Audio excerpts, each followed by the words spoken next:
جنت میں درخت لگانے کا سنت وظیفہ۔ سیدنا عبداللہ بن مسعود رضی اللہ عنہ سے روایت ہے، رسول اللہ صلی اللہ علیہ وسلم نے فرمایا، جس رات مجھے معراج کرائی گئی میری ملاقات ابراہیم علیہ السلام سے ہوئی۔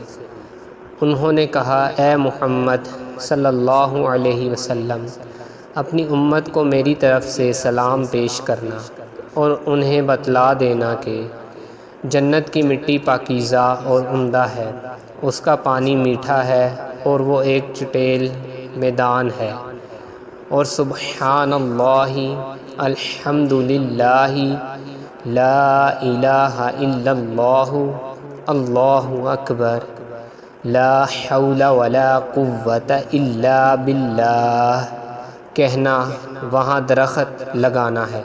سلسلہ احادیث صحیحہ 2965۔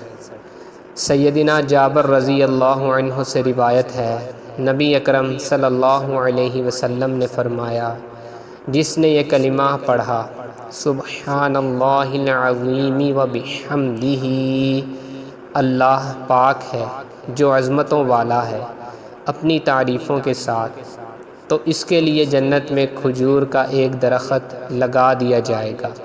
سلسلہ احادیث صحیحہ 2966۔